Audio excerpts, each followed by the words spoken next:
गुजरात के मुख्यमंत्री नरेंद्र मोदी ने सरदार पटेल की जयंती पर दुनिया के सबसे ऊंची उनकी प्रतिमा का शिलान्यास किया। इस मौके पर मोदी ने प्रधानमंत्री और कांग्रेस को सेक्युलरिज्म और सरदार पटेल की विरासत पर सीधे सीधे जवाब दिया।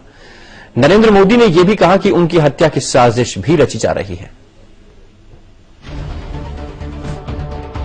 सरदार पटेल की विश्व की सबसे ऊंची प्रतिमा के शिलान्यास पर नरेंद्र मोदी ने सेक्युलरिज्म और पटेल की विरासत पर सीधे सीधे प्रधानमंत्री और कांग्रेस को जवाब दिया। नरेंद्र मोदी ने कहा कि देश को सरदार पटेल के सेक्युलरिज्म की जरूरत है, न कि वोट बैंक वाले सेक्युलरिज्म की जो ज्यादातर पार्टियां आज कर रही। इस देश को सरदार साहब वाला सेक्युलरिज्म चाहिए, वोट बैंक वाला सेक्युलरिज्म नहीं चाहिए। सरदार साहब सेक्युलर थे, लेकिन उनको सोमनाथ का मंदिर बनाते हुए उनका सेक्युलरिज्म आड़े नहीं आया था। इस देश की अस्मिता को लेकर के चले। मोदी ने यह भी कहा कि सरदार पटेल किसी पार्टी के नहीं थे, उन्हें किसी पार्टी से जोड़ना सही नहीं होगा। सरदार साहब को किसी दल के साथ जोड़ना उनके साथ बहुत बड़ा अन्याय होगा। वो दल उनके जीवन का हिस्सा है, उसका इनकार इतिहास नहीं कर सकता है और नहीं नरेंद्र मोदी कर सकता है।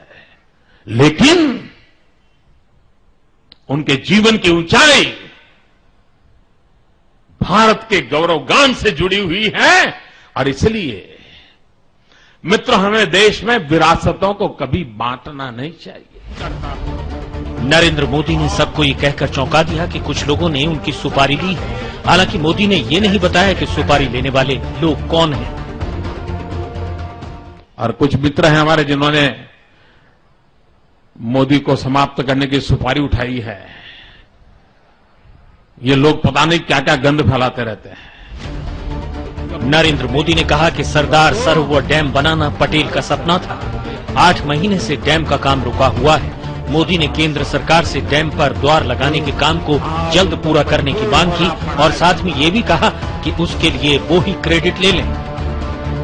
राजस्थान और गुजरात को पानी चाहिए, महाराष्ट्र मध्य प्रदेश को बिजली चाहिए।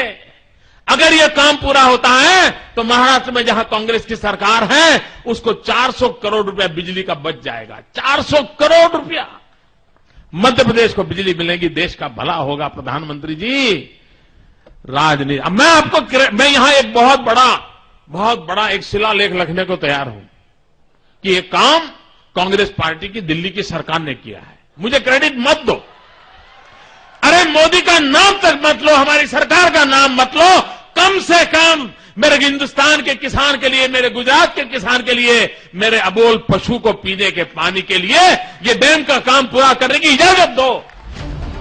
मोदी ने कहा कि प्रधानमंत्री, उनकी बॉस और उनकी टीम नरेंद्र मोदी का भाषण बहुत ध्यान से सुनती है।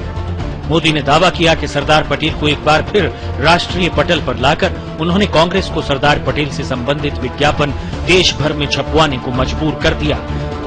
नहीं तो इससे पहले पटेल की जयंती पर छोटे छोटे इश्तिहार ही अखबारों में आते थे। समय के लिए नर्मदा जिले के केवाड़िया से दीक्षित सोनी।